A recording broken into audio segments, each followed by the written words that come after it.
さんこんにちは。日本将棋大メキシチュランの村中修司です。今回はですね、将棋を指しました対局の解説編になります。角換わり防御をね採用したんですけれども、途中は相手の方にうまく指されて、ほとんどね土俵際いっぱいというか、結末的には9勝2勝でね勝つことができたんですけれども、そのね、結果というよりはね、その途中の定石も含めてゆっくり解説をねできればと思うので、ぜひぜひごゆっくりお楽しみください。はい、ではね、対局の方を振り返ってね、解説していきたいと思います。本局ね、私後手番だったので、反転させていただきます。7六ですね。7六歩、8四歩、2六歩とね、このスタートがね、角換わりのスタートになりますね。この2六歩のところで、6八銀ですとね、矢倉戦になるところですし、もちろん飛車を振れば振り飛車戦ですね。はい。で、ここは私の方も3四歩と突くと横歩取りと言われるね空中戦の指し方になるんですが、8五歩と突いて7七角に3四歩と突いてね、これはで、6八銀で8八銀って形もあるんですけれども、これで角換わりですね。でこの角換わり戦はこう一手ね7七角とね上がることによって、この後私の方からも角変えるんですけれども、これ手の損得がないんですね。角はね交換すると基本的には交換した側が一手ね損するんですけれども、これうまくできていまして、先手が一手で7七角と上がっていることで、後手のね私からこう7七角成と交換しても手の損得がないね先後のこう一手ずつがね変わらない状態ですね。これで金が上がってね、この局面が再びね、先手の番で、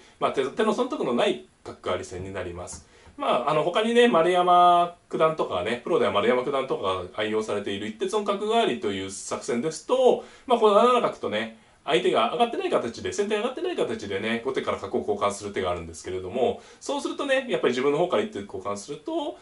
一手ね、後手の方が損する形でいわゆるね、一手損角換わりというね、指し方になります。本局はこうね、オーソドックスな、手の損得のない、角換わり戦ですね。はい。で、4八銀と。で、角換わり戦はね、主にやっぱりこの銀がね、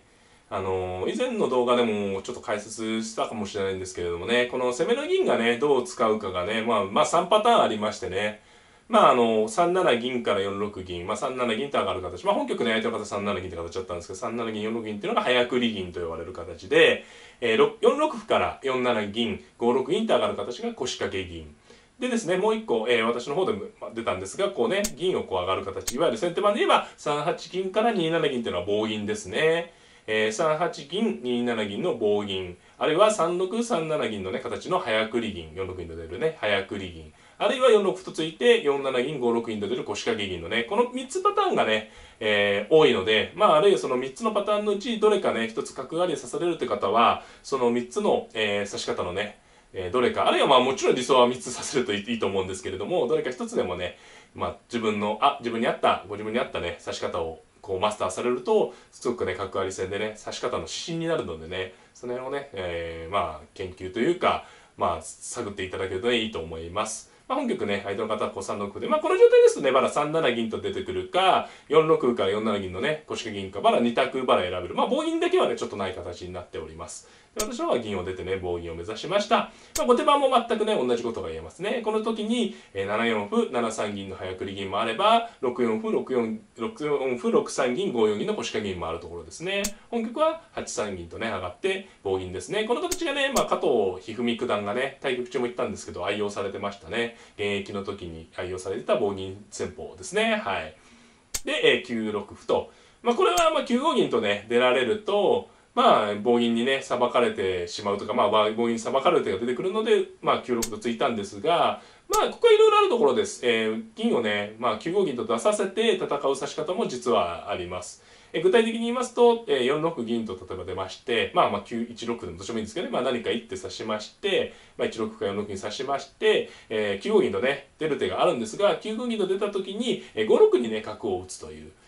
これね、ちょっと、なんですかね、初めて見るっていう方にはね、ちょっとここに角打つのかって言ってるかもしれないんですけど、これね、5六にして角打つ手が、棒銀のね、対棒銀の一応定石の形でして、銀が出てここに角を打つとね、こう角の利きで、この下の頭にね、歩を打ってね、棒銀のね、信号を止める、下の信号をね、止めることができるんですね。まあ、手だけで言いますと9五銀で角がここにね打ってあると、まあ、8六同歩同銀とね棒銀はこう銀が出てこうさばいていきたいんですけれども、まあ、ここに角を打ってこの角の利きで飛車の頭にねここで取った歩をここに打って止めちゃおうってことですね。はい。まあ、なので出させてね指してもねすぐ非常にまあ実戦例も多いような形なんですけれどもね、まあ、本局はこうね棒銀をね出させないように歩をついたと。うん、でここでね棒銀側としては気をつけないといけないのがこう出てってね止められた状態でこれでね放置しちゃうのは良くないですね。やっぱりこう出てった形で、まあ、この銀が今現状ね9五にも、まあ、7五にもこう歩が利いて出れない状態なんですけど、出れなくなっちゃったからといってねこのまま放っておいてしまうとね結構ね皆さん経験あると思うんですけどね棒銀ってねうまく使わないとね遊んでしまいがちなんですよね。まあ、例えばここで4二玉とか3一玉とか囲う手も全然あるんですけれども、まあ、囲っていると相手の方から例えば4六銀から3五歩とかね攻められた時にねこの棒銀がね置いてきぼりにされやすいんですよね。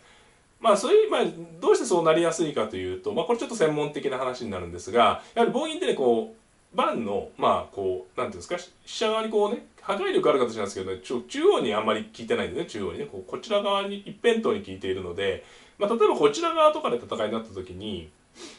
この銀がね援軍でこう働かせるってのはとっても難しいんですよね。盤面の例えば左半分で戦いになりましたってなった時にこの棒銀がこう助けね何かそちらの戦いにね参戦するのがすごく難しいんですね。例えば腰掛け銀とか早繰り銀の場合、例えばじゃあこの銀の場合ですね、この銀がやっぱり棒銀より働きやすいっていうのは、まあ、こちら側とかで戦いになった時にすぐねこう4六銀から5五銀とかね、4六銀から、まあ、あるいは5六5七銀とかねこちら側に銀ってすぐね、中央寄りに位置してるので、まあ、使えるんですね。で棒銀はやっぱりこうねこちらの形では後継なんですけれども中央にね転戦していくのってのは結構大変なんですよね。でちょっとね、まあ、今話がちょっと難しくなってしまったんですけれども簡単に言うとこう棒銀の形今止められてしまった状態でこの状態でね放置するのはやはり良くないということです。はい。で、まあ、9四歩とね、ついていきます。ここはね、2つありますね。今、こちら側を歩で止められたので、今度はね、7四歩から7五歩とね、こちら側にね、まあ、銀を使おうっていう考え方もあるところですね。7四歩とついて、7五歩とついてね、いずれにしろこの銀をね、どちらかにこう出ていかないと、棒銀のね、なんていうんですかね、威力がもう全然ね、もう半減どころかね、もう棒銀の攻撃力が全くないのでね、はい、どちらかの歩をついていくことです。まあ、本局はまあ9四歩とね、端攻めに出ました。うん。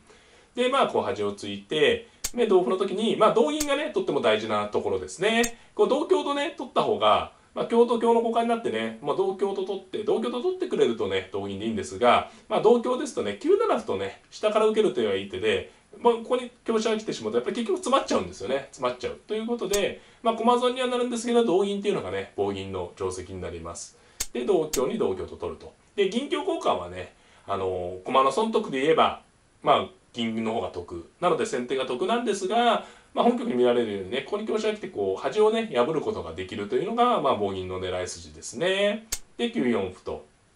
まあ、これもね、まあ、ちょっとね、定石の手なんですけれども、まあ、受けるだけなら9七歩なんですけどね、9七歩と受けた場合は、持ち歩をね、持ってるんで、9八歩とね、ここに歩を垂らす手が、好手になります。やっぱりね、香車が、この、今、銀と交換してね、香車を取ったことで端が弱体化してるのでね、9八歩と垂らして攻めがね、続くような形になってきます。で、9四歩はね、反撃含みの手ですね。これは9八香成となると、9七歩成、9三歩成同桂、9一角と打って、桂馬がここに来るとね、ここの地点がね、弱くなるんですね。9三歩成同桂9一角と打って、まあ、9二飛車ですとね7三角成とここになれると桂馬はこっち側に行くとねここになれるところですねここにね。はい、で9三歩成同桂9一角に、まあ、ここに7三にならないですには8三飛車か7二飛車しかないんですけれども8三飛車ですとね9二銀と打たれまして8四飛車で7三角成とね目から火が出る大手飛車ですねちょっと手順が長くなるんですが、9三歩成同桂9一角8三飛車9二銀でね困ってしまいますで7二飛車もね9三歩成同桂9一角に7二飛車も8三銀と打つことで、まあ、飛車をいじめながらね最終的には7三に角なる形ができると、だからこの9四歩っていうのはまあこれではね結構なんていうんですかねこう角と銀持ってるとねつい角と銀を使う手を考えちゃうんですけれどもこうね歩をじっと垂らすことで、まあ、次にね厳しい手を狙うというねまあいかにも手筋という手なんですね。でまあ私の方は受けて辛抱したと。今度は9三歩成となってきても同歩で大丈夫ですね。で相手の方は銀を上がって香車成に桂をねこう受け流すっていう考え方ですね。本局も出てくるんですけれどもこの桂馬をね、香車になって取られちゃうんじゃなくてね、桂馬をかわすことで、最終的にね、6五に飛んでね、使えるような形を目指したということですね。はい。で、8六と。うん。で、9一角ですね。この角打ちはね、桂馬がこう飛べてない形なのでね、こうすぐね、7三にね、なられるわけじゃないんですが、こう銀を出てね、強引にね、飛車を取りに来られました。こう指されてしまうとね、私の方もこう飛車がもう、どうにか助ける方法もないですからね、歩をなっていく形になるんですが、銀を打ってね。本来、このやり取りはね、金銀と飛車の交換なので、そこだけ見るとね、金銀と飛車はいくら飛車が大事と言っても、金銀の方が、駒得なんですよね。ただね、ここが将棋の難しいところで気をつけないといけないのは、この前に銀香交換をしてるわけですね。銀香交換を。なので、銀香交換をした銀と金で飛車を取られてるので、これね、この局面冷静に見ると、金香と飛車の交換ですね。金香と飛車の交換なので、それほどね、こう、金銀と飛車の交換をしてると思って、こう、なんていうんですかね、駒得してると思っても、金香と飛車の交換なんで、実はそうでもないとね。かつね、ここで相手の方がね、6五桂と飛んだ。この手をね、多分相手の方期待されてたと思うんですよね。取られそうだった桂馬はやっぱこう、桂馬をかわして、で、あとね、こう、右、右辺ですね。先手陣から見て右辺、私の方から見て左辺ですが、こちら側にね、かわした時に駒がまとまってますよね。うん。こちら側、こう、遊び駒がない形で、こう、右辺側がね、こう固まってるんでね、こちら側に逃げてた時に懐が深いんですよね。いや、この辺、相手の方の対局感がね、素晴らしかったと思います。で、銀上がったのはね、こう、桂なられるというね、防いだんですが、玉を上がってね、と金寄ったんですけど、ちょっとね、やっぱり追っかけるような手になってますよね、私の方から見るとね。で、ここに飛車、この飛車はね、今現状は攻めに使えてないんですが、受けに非常によく効いてますしね。うん。で、8二飛車とってね。どうなんですかね、この指してる時はね、難しい勝負かなと思ったんですけれども、この局面ね。実際、形勢はいい勝負だと思うんですけどね。うん。このね、9一の角ですか。これがちょっと働きが弱いんでね、これを使えればというところですよね。相手の方からすればね。で、これ金取りで、8一ね、飛車成と取られちゃうと、この角がね、7三に成り替えてくる形があるので、金取りとね、桂取りを受けるには、本部のに銀を打つしかないんですけどね。それで、銀をなってくると。素晴らしいですよね、相手の方を指してね。繰り返しなんですよね。この前の局面ですよね。こういう画面で、飛車は取れたんですけれども、飛車1枚だったらね、こう怖くないんですよね。それをやっぱこうまず桂馬を使って、この時にね、今度はこの銀を使うというね、こう遊び駒を作らない考え方ですよね。この辺の手順素晴らしい手順でしたね。はい。やっぱりこうね、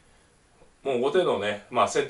手の方ですか、先手の方にね、繰り返しなんですけど遊び駒がないと。この角がね、使えてないぐらいですかね。はい。で、私のとしてはやっぱり逆に言うとこの角にね、使われてしまうと厳しいのでね、金を投入してね、ここに、バリケードをね、築きたいということですね。はい。